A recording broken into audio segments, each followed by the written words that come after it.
তোমাদের প্রত্যেকের জন্যই রয়েছে খুশির খবর। 2024-25 সেশনে শুরু হয়ে গেল এসবিআই আশা স্কলারশিপ।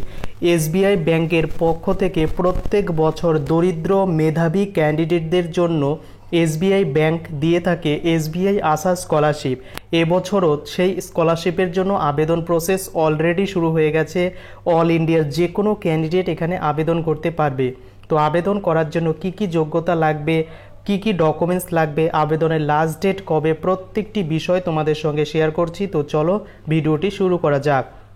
সর্বপ্রথম তোমরা এই অফিসিয়াল লিঙ্কটি ভিডিও ডেসক্রিপশনে পেয়ে যাবে, তোমরা কিন্তু সেখান থেকেও সরাসরি এখানে আসতে পারো।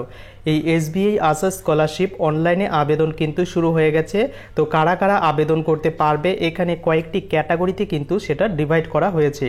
প্রথমে যারা স্কুল স্টুডেন্ট রয়েছে তাদের জন্য, এরপর যারা আন্ডার গ্র্যাজুয়েশন কোর্স করছো তাদের জন্য, এরপর যারা পিজি কোর্স বা পোস্ট গ্র্যাজুয়েশন কোর্স করছো তাদের জন্য, এরপর যারা আইআইটি এবং যারা আইআইএম কোর্স করছো তাদের জন্য, অর্থাৎ প্রত্যেকের জন্যই কিন্তু শুরু হয়ে গেল এসবিআই আশা স্কলারশিপ। সর্বপ্রথম আমরা শেয়ার করব যে এই স্কলারশিপের আবেদনের লাস্ট ডেট কবে। এই স্কলারশিপের প্রত্যেকের জন্য আবেদনের লাস্ট ডেট 1 অক্টোবর 2024 এর মধ্যে তোমাদের আবেদন করে দিতে হবে। তো প্রথমেই দেখে নিই যারা স্কুলে পড়াশোনা করছে বা 11-12 পড়াশোনা করছে তাদের কি কি যোগ্যতা লাগবে। তো এরপরে কি বলেছে, যে সমস্ত ক্যান্ডিডেটরা 6 থেকে 12 বর্তমানে পড়াশোনা করছে তারা প্রত্যেকেই আবেদন করতে পারবে এবং ইন্ডিয়ার যে কোনো ক্যান্ডিডেট এখানে আবেদন করতে পারবে। আর দ্বিতীয় যোগ্যতা বলেছে তোমাদের মিনিমাম 75% মার্কস লাগবে প্রিভিয়াস ইয়ারে এবং ফ্যামিলি ইনকাম 3 লক্ষ টাকার কম থাকতে হবে, তাহলেই আবেদন করতে পারবে। এবং এখানে একটি স্পেশাল ক্যাটাগরি বলা রয়েছে যে যদি 100 জনকে সিলেক্ট করা হয় তো সেক্ষেত্রে 50% স্লট কিন্তু ফিমেলদের জন্য করা রয়েছে, অর্থাৎ ফিমেলদের কিন্তু একটু বেশি সুযোগ সুবিধা দেওয়া হবে। তার সঙ্গে হচ্ছে শিডিউল কাস্ট এবং শিডিউল ট্রাইব এরিয়াদের রয়েছে।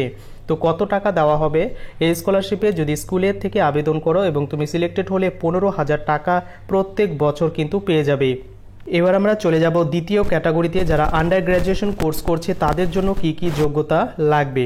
অল ইন্ডিয়ার যে কোনো ক্যান্ডিডেটই এখানে আবেদন করতে পারবে এবং এখানে খুব একটি গুরুত্বপূর্ণ বিষয় যে applicants must be pursuing an undergraduate course any year, অর্থাৎ এখানে একটি কথা বলে দিয়েছি অ্যানি ইয়ার, অর্থাৎ তুমি ফার্স্ট ইয়ার, সেকেন্ড ইয়ার বা থার্ড ইয়ার বা ফোর্থ ইয়ার যে কোনো ইয়ারই পড়ছো না কেন তুমি কিন্তু আবেদন করে দিতে পারবে। এবং এখানে কি বলেছে, সেখানে কিন্তু টপ 100 NIRF র্যাঙ্কিং থাকতে হবে এবং তোমাদের কিন্তু 75% মার্কস বা তার বেশি লাগবে প্রিভিয়াস ইয়ারে এবং ইনকাম কিন্তু 6 লক্ষ টাকার কম থাকতে হবে, তাহলেই এখানে কিন্তু আবেদন করতে পারবে। তো এখানে বলে দেওয়া রয়েছে যে টপ 100 ন্যাশনাল ইনস্টিটিউট র্যাঙ্কিং ফ্রেমওয়ার্কে কি কি রয়েছে। তো এখানে কিন্তু তোমরা ইন ডিটেলসে দেখে নিতে পারবে। আর তোমরা এখানে বা আন্ডার গ্র্যাজুয়েশন ক্যান্ডিডেটরা কিন্তু এখানে 50,000 টাকা প্রত্যেক বছর এখান থেকে স্কলারশিপের অ্যামাউন্টটা পেয়ে যাবে। এরপর আমরা চলে আসব যারা পোস্ট গ্র্যাজুয়েশন করবে তাদের জন্য কি কি যোগ্যতা লাগবে। তো সেম তাদের ক্ষেত্রেও কিন্তু 75% মার্কস লাগবে প্রিভিয়াস ইয়ারে এবং যে কোনো ইয়ারে পড়াশোনা করলেও আবেদন করতে পারবে। ইন্ডিয়ার যে কোনো ক্যান্ডিডেট আবেদন করতে পারছে, তার সঙ্গে প্রত্যেক বছর তোমাদের ফ্যামিলি ইনকাম 6 লক্ষ টাকার কম থাকতে হবে। এগুলি হচ্ছে এলিজিবিলিটি ক্রাইটেরিয়া। তো এবার আমি তোমাদের সঙ্গে শেয়ার করব কি কি ডকুমেন্টস লাগছে এই স্কলারশিপে আবেদন করার জন্য। এবং যারা MA MSc MCOM করবে তাদের 70,000 টাকা পার ইয়ারে দেওয়া হবে। তো ফার্স্ট অফ অল এখানে তোমাদের মার্কশিট লাগবে বা প্রিভিয়াস ইয়ারের মার্কশিট লাগবে ক্লাস 10 বা 12 বা গ্র্যাজুয়েশন লেভেলে। এরপর আধার কার্ড বা তোমার একটি গভর্নমেন্ট ডকুমেন্টস লাগবে, কারেন্ট ইয়ারের যে ফিস রিসিভ কপি সেই ডকুমেন্টসটা লাগবে।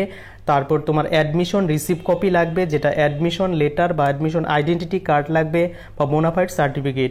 এরপর তোমাদের ব্যাঙ্ক অ্যাকাউন্ট লাগবে। এরপর তোমাদের ইনকাম প্রুফ সার্টিফিকেট হিসাবে এখানে কি লাগবে, এখানে কিন্তু স্পষ্ট বলে দেওয়া রয়েছে যে income certificate from a government authority, salary slip এগুলো হলে চলবে। গভর্নমেন্ট অথরিটি বলতে তোমাদের কিন্তু বিডিও ইনকাম সার্টিফিকেট লাগবে। অ্যাপ্লিকেন্টের অবশ্যই একটি ফটোগ্রাফি লাগবে এবং যদি কাস্ট সার্টিফিকেট থাকে তো সেক্ষেত্রে কিন্তু কাস্ট সার্টিফিকেটটি কিন্তু লাগবে। এই কয়েকটি ডকুমেন্টস থাকলেই এই এসবিআই আশা স্কলারশিপ 2024-25 সেশনের জন্য আবেদন করে দিতে পারবে। আবেদন করার জন্য প্রত্যেকটি ক্যাটাগরির আন্ডারে একটি অপশন রয়েছে অ্যাপ্লাই নাও বাটন।